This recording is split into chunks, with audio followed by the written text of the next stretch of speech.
2021년 6월 15일 화요일 새벽 예배 함께 각자의 처소에서 드리는 시간입니다.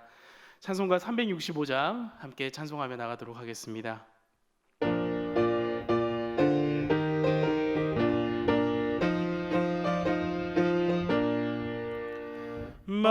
마음속에 근심 있는 사람 주 예수 앞에 달래어라. 슬픈 마음 있을 때에라도 주 예수께 아뢰라. 주 예수 앞에 달래어라. 주리의 친구니 무엇이나 근심하지 말고 주 예수께 아뢰라. 눈물 나며 깊은 한숨 쉴 때 주 예수 앞에 달래어라. 은밀한 죄 내게 있더라도 주 예수께 아뢰라. 주 예수 앞에 달래어라. 주리의 친구니 무엇이나 근심하지 말고 주 예수께 아뢰라. 괴로움과 두려움 있을 때 주 예수 앞에 달래어라. 내일 일을 염려하지 말고 주 예수께 아뢰라. 주 예수 앞에 달래어라. 주리의 친구니 무엇이나 근심하지 말고 주 예수께 아뢰라. 죽음 앞에 겁을 내는 자여 주 예수 앞에 달래어라. 하늘나라 바라보는 자여 주 예수께 아뢰라. 주 예수 앞에 달래어라. 주리의 친구니 무엇이나 근심하지 말고 주 예수께 아뢰라. 오늘은 교회를 위한 기도의 날입니다. 함께 네 가지 기도 제목 놓고 기도할 때 함께 기도 제목을 보며 기도하겠습니다. 첫 번째, 코로나 이후 많은 외부적 변화 앞에서 말씀을 붙들고 올바로 나아가는 교회 되게 하여 주시옵소서. 두 번째, 모든 세대가 말씀으로 하나 되는 교회 되게 하시고, 세 번째, 교회 리더십들에게 성령의 충만함을 허락하사 하나님께서 이끌어 가시는 교회 되게 하여 달라고, 마지막으로 새롭게 신앙을 가지기 시작한 새 신자들에게 말씀의 은혜가 들어가 올바르게 성장하는 은혜 주시라고, 우리 네 가지 우리 교회를 놓고 함께 기도하도록 하겠습니다. 하나님 아버지, 사랑하는 해운대 저희 교회를 주님께 올려드리며 기도합니다. 하나님, 코로나19로 말미암아 여러 가지 것들이 변하고 있지만 여러 가지 외부적 상황들의 변화로 말미암아 우리에게 주어진 이 시간들이 참으로 격변하고 있지만 하나님 말씀을 붙들고 주님 중심을 붙잡는 가운데 올바르게 나아가는 우리가 되게 하여 주시기 원합니다. 아버지, 어떠한 변화가 있다 할지라도 이 말씀을 붙들고 우리에게 주신 이 마음을 붙들고 나아갈 때에 우리가 어떠한 상황에서도 든든하게 이 상황을 이겨낼 수 있음을 바라봅니다. 무엇보다 그러기 위해서 모든 세대가 말씀으로 하나 되는 은혜를 허락하여 주시옵소서. 우리가 매일 성경을 가지고 함께 말씀을 나누며 한 마음으로 말씀 가운데 살아가고 있습니다. 주님, 우리가 한 마음 되게 하소서. 말씀으로 연합하게 하여 주시옵소서. 어린아이로부터 노년에 이르기까지 말씀에 연합하게 하시는 은혜가 우리 교회 가운데 있기 원합니다. 우리 리더십들을 기억하여 주사 성령의 충만함을 허락하여 주사 하나님께서 이끌어 하시는 교회, 하나님의 역사하시는 교회, 하나님의 인도하심으로 말미암아 모든 순서가 진행되는 교회 되게 하여 주시옵소서. 아버지, 무엇보다 리더십들에게 성령의 충만함을 주시옵소서. 담임 목사님으로부터 당회원들, 부교육자 이르기까지 모든 셀 목자 교사들, 모든 팀장들에 이르기까지 성령 하나님 충만하게 역사하여 주시기 원합니다. 아버지, 새롭게 신앙을 가지기 시작한 새 신자들을 기억하여 주소서. 어려운 시기 가운데 신앙을 가지고 나아가는 우리 새 신자들을 기억하여 주사 말씀의 은혜가 올바로 들어가게 하시고 올바른 성장의 은혜가 그들에게 있게 하여 주시옵소서. 아버지께서 그들을 일으키시며 성장하시는가 하시게 하시는 가운데 더 믿음의 일꾼으로, 믿음의 용사로 세워나가게 하실 것을 믿습니다. 주께서 우리 교회 가운데 함께하여 주시옵소서. 예수님의 이름으로 기도합니다. 아멘. 오늘 함께 나누실 하나님의 말씀은 잠언 24장 8절에서 14절까지의 말씀입니다. 잠언 24장 8절에서 14절까지의 말씀, 제가 한 절 여러분 한 절 함께 읽도록 하겠습니다. 8절입니다. 악행하기를 꾀하는 자를 일컬어 사악한 자라 하느니라. 미련한 자의 생각은 죄요 거만한 자는 사람에게 미움을 받느니라. 내가 만일 환난 날에 낙담하면 내 힘이 미약함을 보임이니라. 너는 사망으로 끌려가는 자를 건져주며 살육을 당하게 된 자를 구원하지 아니하려고 하지 말라. 내가 말하기를 나는 그것을 알지 못하였노라 할지라도 마음을 저울질하시는 이가 어찌 통찰하지 못하시겠으며 내 영혼을 지키시는 이가 어찌 알지 못하시겠느냐. 그가 각 사람의 행위대로 보응하시리라. 내 아들아 꿀을 먹어라. 이것이 좋으니라. 송이꿀을 먹어라. 이것이 내 입에 다니라. 함께 읽습니다. 지혜가 내 영혼에게 이와 같은 줄을 알라. 이것을 얻으면 정령이 내 장래가 있겠고 내 소망이 끊어지지 아니하리라. 아멘. 네, 성경은 우리들에게 악인들이 잘 되는 현실 앞에서 좌절하지 말라고 계속 얘기합니다.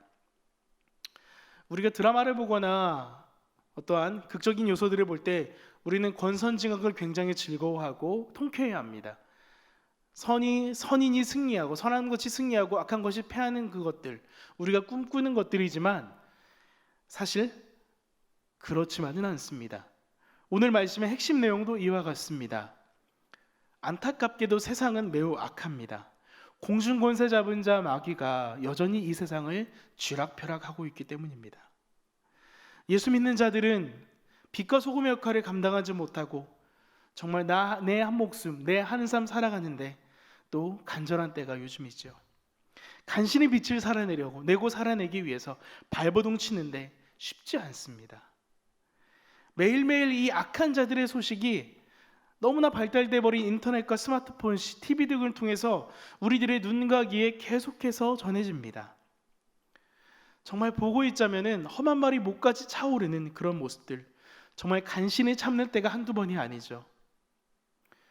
작은 도둑질을 한 사람, 작은 죄 큰 죄가 어디 있겠습니까마는 정말 마지못해서 생계를 위해서 어떠한 죄를 지은 사람들은 그들의 죄에 맞지 않는 너무나 과한 벌을 받고 있고, 극악무도한 죄를 지은 흉악범들이나 정말 큰 도둑질을 한 정치, 경제사범들은 그들의 죄가 재판을 하면 할수록 가벼워지고 있는 그 모습들이 오늘날의 현실인 것입니다.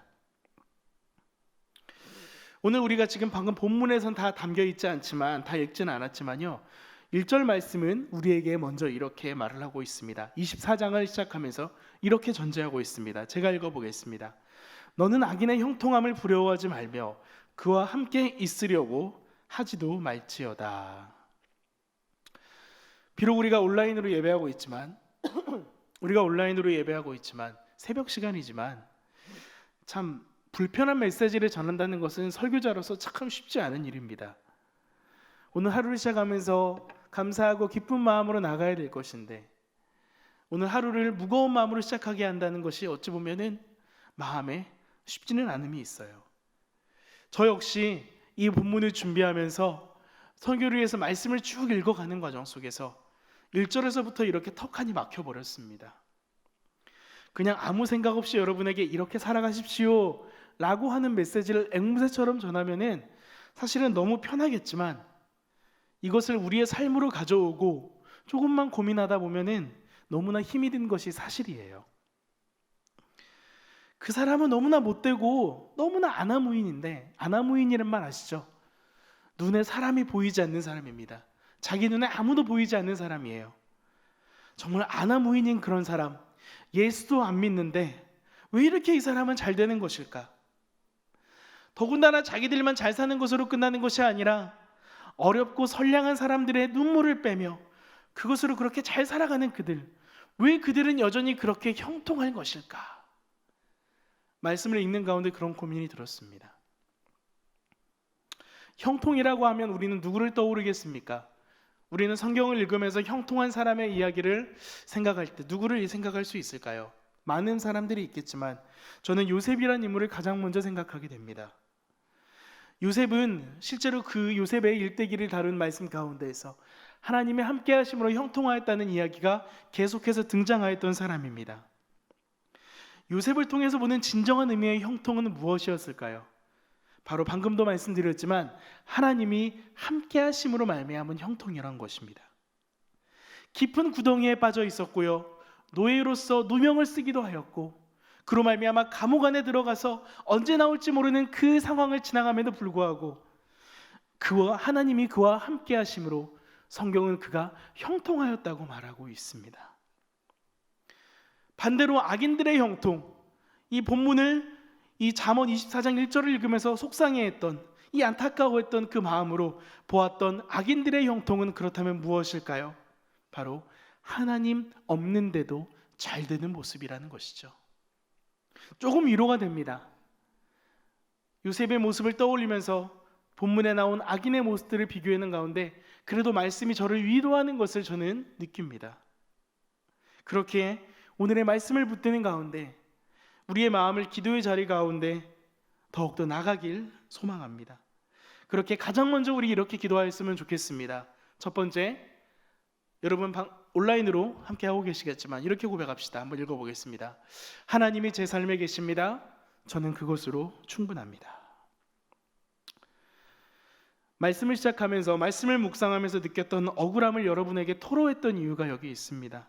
정말 어려웠어요. 정말 형통이라는 것이 무엇일까? 수없이 고민했습니다. 결론은 하나입니다. 바로 하나님 한 분만으로 만족하고 있는가라는 것입니다.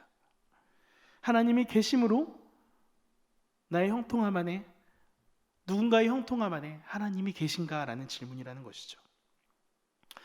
우리는 예수 그리스도로 인하여서 구원받은 자들입니다. 죄로 인하여서 죽을 자들이었지만 예수 그리스도의 죽으심과 대속하심으로 우리는 죄의 속박에서 자유를 얻은 자들이에요. 하나님 없는 이들이 잘 되는 것들, 앞서서 우리는 이야기했죠. 이 세상은 여전히 공중권세 잡은 마귀가 득세하고 있는 현실이지만 이러한 현실 앞에서 악인들이 잘 되는 것이 어찌 보면 너무 당연해 보이는 거예요. 이러한 상황 앞에서 하나님이 우리에게 원하시는 것 바로 무엇이겠습니까? 10절 말씀을 한번 읽어보도록 하겠습니다. 내가 만일 환난 날에 낙담하면 내 힘이 미약함을 보임이니라. 환난이 가득한 시대입니다. 참으로 답답한 시대예요. 이 시대 가운데, 이 어려운 현실 가운데 하나님이 없다 하고 낙담해 버린다면 우리는 우리의 연약함을 고백하는 것밖에 되지 않습니다. 물론 우리는 연약한 존재들입니다. 그러한 연약함, 우리는 연약합니다라는 그러한 고백, 그 고백은 사실 우리의 죄에 대한 부분, 우리가 죄를 해결할 수 없는 한계로 가득 찬 존재라는 것을 인정하며 하나님께 나아갈 때는 우리는 연약합니다라고 해도 됩니다. 우리는 그럴 때 연약합니다라고 하면서 우리의 연약함을 주께 고백하며 나가는 거예요. 그런데 이 더럽고 이 추악한 세상 가운데 이 세상을 살아가면서까지 우리는 연약하다고 말할 필요는 없다는 것입니다. 구원받은 자들, 믿는 자들, 지혜 가운데 살아가는 자들로서 당당하게 우리는 맞서야 될 필요가 여기 있어요. 사랑하는 성도 여러분, 낙담하지 마시기 바랍니다. 이렇게 고백하시길 바라요. 방금도 우리가 이야기했지만 하나님이 제 삶에 계십니다. 그것으로 충분합니다. 한 번 더 고백합니다. 하나님이 제 삶에 계십니다. 그것으로 충분합니다. 더 나아가서 그렇게 낙담하지 않고 연약함을 보이지 않는 가운데 성경은 우리에게 대안을 제시해주고 있습니다.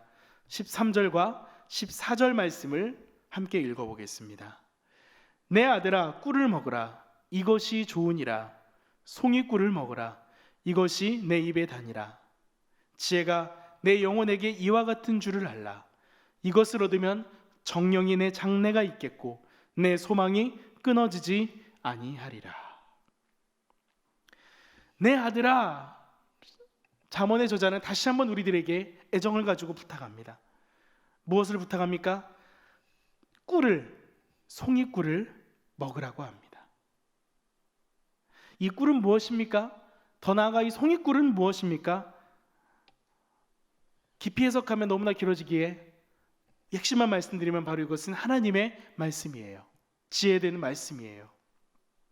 악인이 득세하고 형통해가는 이 현실 속에서 우리가 낙담하고 좌절하며 우리의 연약함으로 그냥 무너질 것이 아니라, 그럴수록 우리는 우리의 소망 되시는 말씀 앞에 나아가라고 성경은 우리에게 부탁하고 있습니다.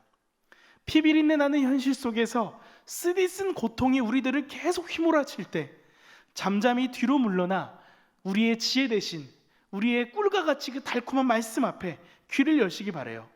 성경을 펴서 한 글자 한 글자 또박또박 읽는 가운데, 그 말씀을 계속해서 우리의 삶으로 곱씹는 가운데 우리는 현실의 고통을 넘어선 달디단 하나님의 말씀의 기쁨을 경험하게 될 것입니다.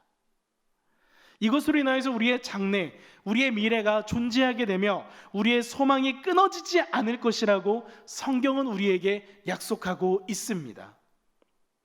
그렇게 우리가 두 번째로 우리가 붙들고 함께 기도할 기도의 제목은 바로 이것입니다. 고통 가운데 꿀처럼 달콤한 말씀의 맛을 경험하게 하소서입니다. 괴롭고 눈물 나는 현실 앞에서 우리 믿음의 현실 선배들은 하나님의 말씀을 붙들었습니다. 가장 어둡고 눈물 나던 일제강점기하의 그 시절 가운데 우리 믿음의 선배들 말씀 앞에 나아갔죠. 조금이라도 잘 살아보겠다고 애쓰고 힘쓰고 희생하던 1970년대 80년대 산업화의 시기 가운데 어떠했습니까? 더욱더 말씀의 자리를 지키기 위해서 우리 믿음의 선배들, 우리 믿음의 어르신들은 더 말씀의 자리를 지키기 위해서 애쓰지 않으셨습니까? 왜 그렇겠습니까? 왜 그랬을까요? 조금이라도 살아내기 위해서였습니다. 살아남기 위해서였습니다. 1분 1초가 아까웠던 그 시절임에도 이것이 살 길임을 알고 있었기 때문이에요. 어려운 삶의 현실 가운데에서 달콤한 말씀의 위로와 말씀의 그 달디단 소망을 맛보았기 때문입니다. 사랑하는 여러분, 오늘날과 그때의 상황이 많이 다를까요? 아니요, 그렇지 않습니다. 오히려 그때보다 오늘의 현실이 더 어려워지고 있는 것이 사실이에요. 개개인의 마음은 더욱더 피폐해져 가고 있는 상황입니다. 우리 앞에서도 찬송가로 고백했죠. 눈물 나며 깊은 한숨 쉴 때 주님 앞에 아뢰시다. 말씀을 가까이 함으로 말씀의 달콤한 위로와 소망을 누립시다. 무엇보다 하나님 한 분만으로 만족하며 그분만으로 감사합시다.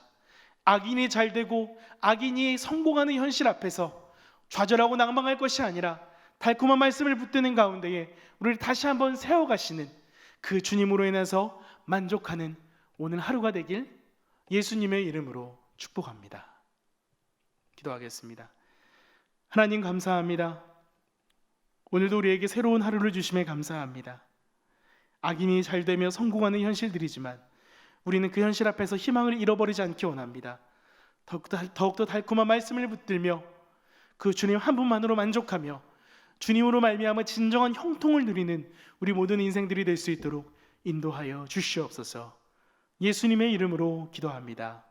아멘.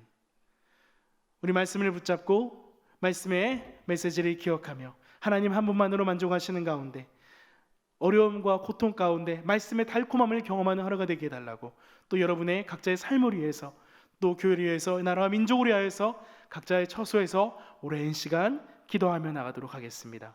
함께 기도하겠습니다.